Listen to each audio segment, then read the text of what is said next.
নমস্কাৰ বন্ধুসকল, প্ৰথমতে মই সকলোলৈকে আগন্তুক ৰঙালী বিহুৰ শুভেচ্ছা জ্ঞাপন কৰিলোঁ। আমি বিহুৰ বিষয়ে সাধাৰণ কথাবোৰ জানোৱেই, কিন্তু আজি এই ভিডিঅ'টোত বিহুৰ সম্পূৰ্ণ ইতিহাস সুন্দৰকৈ আলোচনা কৰা হ'ব।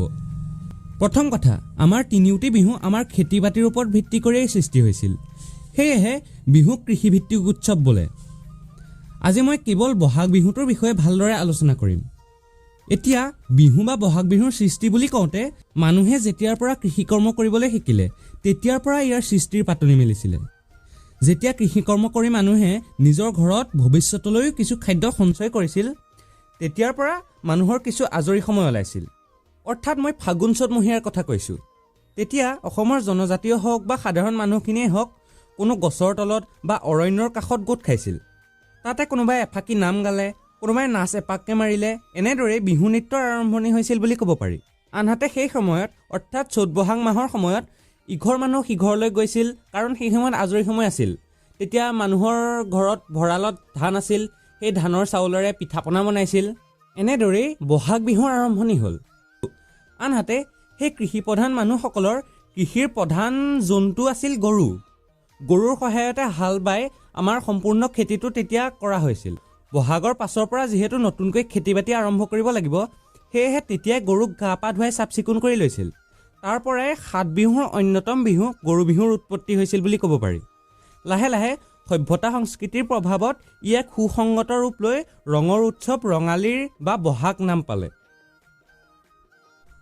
অসমত কৃষিৰ প্ৰক্ৰিয়া অষ্ট এছিয়াটিক আৰু তিব্বতীয় বৰ্মীয় মংগোলীয়সকলে আৰম্ভ কৰিছিল।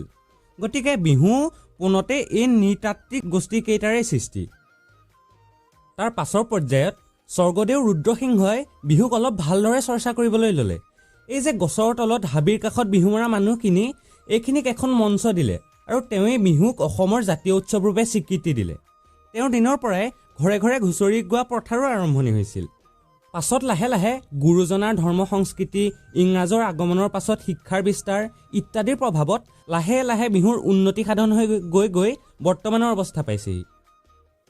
তাৰ পিছত 1941 চনত মহেশ্বৰ নেওগৰ দৰে কেইজনমান অসমীয়াই শিৱসাগৰত বিহুক মঞ্চলৈ আদৰি আনিলে।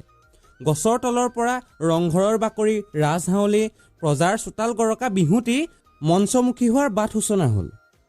পাছত ভাৰতে স্বাধীনতা লাভ কৰাৰ পাছত 1951 চনত গুৱাহাটীৰ লতাশিল খেলপথাৰত মঞ্চ বিহুৰ শুভাৰম্ভ হয়।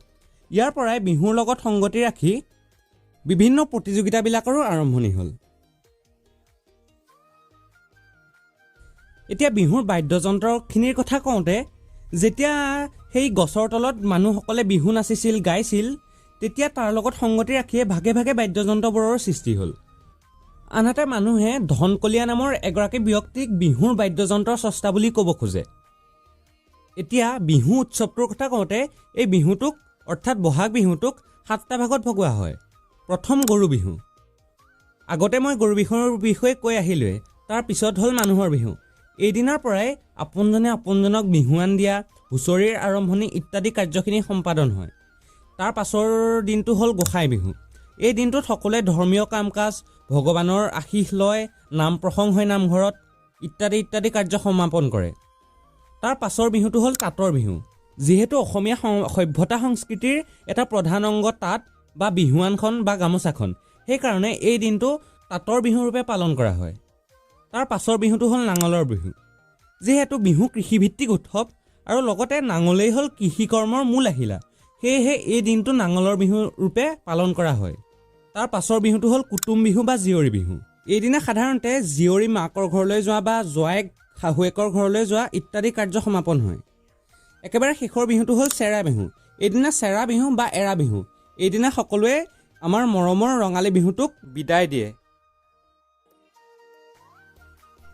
এই বিহুগীতসমূহতো গাঁৱলীয়া কৃষিজীৱী সমাজ জীৱনৰ প্ৰতিফলনৰ লগতে প্ৰকৃতিৰ অপৰূপ বৰ্ণনা আৰু যৌৱনৰ ভৰপক বৰ্ণনাও পোৱা যায়। এই বিহুগীতসমূহৰ পৰাই গম পোৱা যায় যে তেতিয়াৰ অসমীয়া মানুহো বহুত চিন্তাশীলেই আছিল। বন্ধুসকল, বিহু আমাৰ বাপুতি সাহোন। গতিকে বিহুৰ বিষয়ে আমি ভালদৰে অধ্যয়ন কৰিবলৈ চাব লাগে। ধন্যবাদ।